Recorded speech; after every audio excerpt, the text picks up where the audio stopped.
Oh, hello there, world history students. Welcome back. Please get out your vid notes, unit 1 packet, and turn to page number 6. We're going to be working from page 6 and page 7. Do you recognize the song? It's Gangnam Style by the South Korean pop singer Psy. The last time I checked online, it had more than 2.3 billion views on YouTube. It's the most viewed YouTube video of all time. Most of the song is in Korean, so why did the song become a worldwide sensation? Well, it's an example of how the world's media and technology have become so connected and blended. In other words, the sharing of different countries' pop music is an example of globalization. What is globalization? Globalization is the spread and diffusion of economic or cultural influences so that they are worldwide in reach. More about that word diffusion. You might have seen this word in science class. It can also be used in history terms. Diffusion is when a high concentration of something spreads to an area of low concentration. Gangnam Style was first released in South Korea, but because of the power of the internet and social media, it diffused to other countries of the world. Gangnam Style is pop culture, of course. Let's now talk about globalization in economic terms. Globalization has increased the world's economic interdependence. Economic interdependence is when countries of the world rely on each other's economies.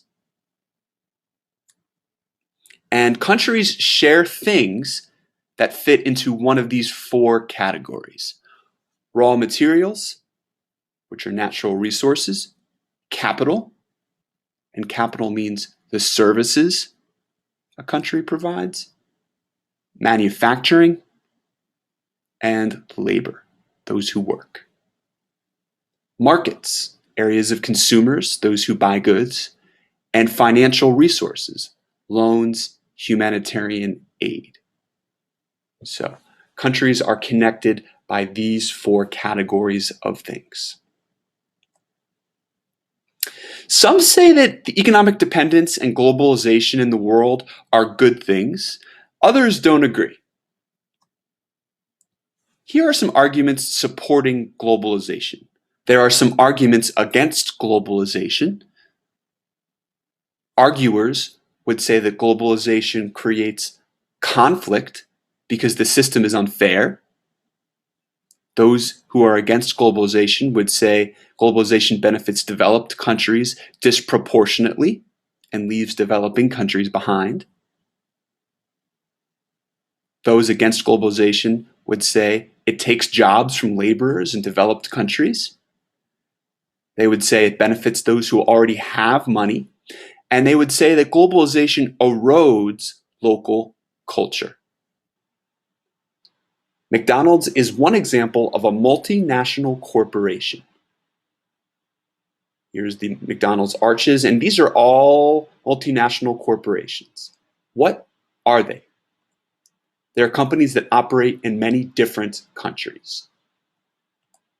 And multinational corporations have headquarters that are usually in developed countries, and they have factories that are usually in developing countries. There are benefits and drawbacks to these types of corporations. The benefits are that they create more jobs. They sell goods around the world that are recognizable. They also create inexpensive products. The drawbacks are that multinational corporations may treat workers poorly, and they may cause small local businesses to go out of business. Let's now move from talking about worldwide companies to studying how countries of the world are trying to use globalization to improve their economies.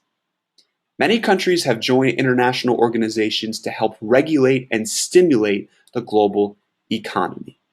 We're going to talk about this connection now. And these are a list of international organizations that have connected countries to one another. Please fill out the names of all of these international organizations on your notes. We're going to be talking about each one in a moment. First, the United Nations. It was founded in 1945, right after World War II. It has 193 member countries today. And the goal of this group is to keep peace, to fight poverty and disease, and to provide aid during any humanitarian crisis. Its headquarters is in New York City. Another international organization is the European Union, the EU. It was founded in 1992 after the fall of the Berlin Wall in Germany. It has 28 member countries now. They are located in Europe, and the group's goal is tariff-free trade. This team of countries trades with each other without having to pay taxes on their imports. And the European Union has 19 countries that share the same currency to make buying and selling goods easier. And the name of that currency is the euro. Here are some euro bills and euro coins. And the euro sign is shown right here. Looks a little bit like the dollar sign. Another international organization is the World Trade Organization. It was founded in 1995. It has 161 member countries, and the group's goal is to regulate international trade. The WTO members account for 97% of world trade. And you see its headquarters here in Geneva, Switzerland.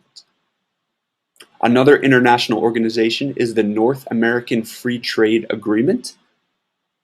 It was founded in 1994, and there are only 3 members: the US, Canada, and Mexico. And the group's goal is to eliminate tariffs and trade restrictions in these 3 countries. It is to North America what the European Union is to Europe. 2 other international organizations are the International Monetary Fund and the World Bank. Monetary meaning money.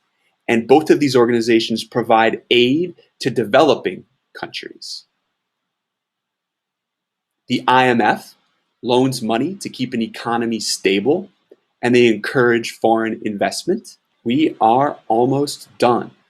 Please now refer to your summary questions and answer those. Lastly, a preview. Next week, we're going to be talking about modern terrorism. Until then, be well.